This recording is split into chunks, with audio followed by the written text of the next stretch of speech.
విజయవాడలో మద్యం దుకాణాలను పరిశీలిస్తే ఎంఆర్పీ ధరలకే విక్రయాలు జరుగుతున్నట్టుగా స్పష్టమైంది. దీనికి సంబంధించి మరిన్ని వివరాలు మా ప్రతినిధి శ్రీకాంత్ అందిస్తారు.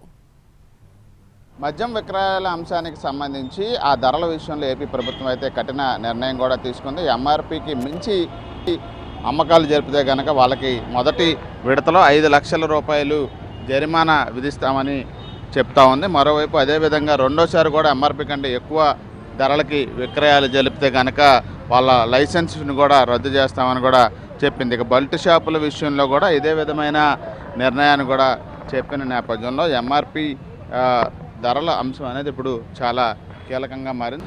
మద్యం దుకాణం పరిధిలో బెల్ట్ షాపులు కూడా నిర్వహిస్తే వాళ్ళకు కూడా 5 లక్షల జరిమానా విధిస్తామని కూడా చెప్పారు. ఇది ఏపీ ఎక్సైజ్ చట్టం 47(1) ప్రకారం నోటిఫికేషన్ జారీ చేశామని చెప్పి స్థాయిలో అయితే ధరలకు సంబంధించి ఒక అవగాహన కలిగి ఉండాలి. ఎంఆర్పీ రేట్ల ద్వారానే అమ్మకాలు జరపాలనేది ఒక నిబంధనగా కూడా పెట్టుకున్న నేపథ్యంలో దాని ప్రకారమే అమ్మకాలు జరపాలనేది ప్రభుత్వం ఆలోచనగా కూడా ఉంది. అందులో భాగంగానే ఎంఆర్పీ ధరలని అడుగుతుంది. ఏంటి సార్ ఎంఆర్పీ అమ్ముతున్నారు? ఎంఆర్పీనేనండి. ఎంఆర్పీనే. ఎంత అమ్మారు? బాటిల్ మీద అంత 230. మీ దగ్గర ఎంత తీసుకున్నారు? 500 ఇస్తే 230 తీసుకున్నారు, 270కి ఇచ్చేసారు. ఎంఆర్పీ మేరకే అమ్మకాలు జరుపుతున్నట్టుగా అయితే మనకి అర్థమవుతా ఉంది. ఎందుకంటే దీనికి సంబంధించి ఇప్పటికే వైన్ షాపుల వాళ్ళకి కూడా పూర్తిగా స్పష్టమైన ఆదేశాలు కూడా వచ్చింది. ఎంఆర్పీ మీద అదే రేట్ అమ్ముతున్నారా ఏమన్నా? ఎంఆర్పీ రేటే. ఎందుకంటే ఎంఆర్పీ కంటే ఎక్కువ అమ్మితే లైసెన్సులు రద్దు చేస్తాం, 5 లక్షలు ఫైన్ వేస్తామని కూడా గవర్నమెంట్ నిన్న ఇచ్చింది ఆర్డర్. ఆ ఐడియా ఉందిగా మీకు? ఉంది.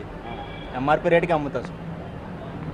ఎంఆర్పీ ధరలకే అమ్మకాలు జరుపుతున్నామని చెప్పి వైన్ షాపు నిర్వాహకులు కూడా చెప్తా ఉన్నారు. కొనుగోలు చేసిన వాళ్ళు కూడా అదే విషయాన్ని మనకి చెప్తున్నారు. ఏదంటే ఒక క్వార్టర్ బాటిల్ 230 రూపాయల బాటిల్ మీద ఉంది. అదే ధరకి అమ్మకాలు కూడా జరుపుతున్నట్టుగా కూడా మనకి ఎవరైతే కొనుగోలు చేశారో వాళ్ళు చెప్తున్నారు. ఇక వైన్ షాప్ నిర్వాహకులు కూడా ఈ అంశం మీద క్లారిటీ ఉంది. మేము కూడా ఎంఆర్పీకి అమ్మకాలు జరుపుతున్నామని చెప్పి అయితే చెప్తా ఉన్నారు. Camera person Lakshman, Srikanth, NTV, Vijayawada.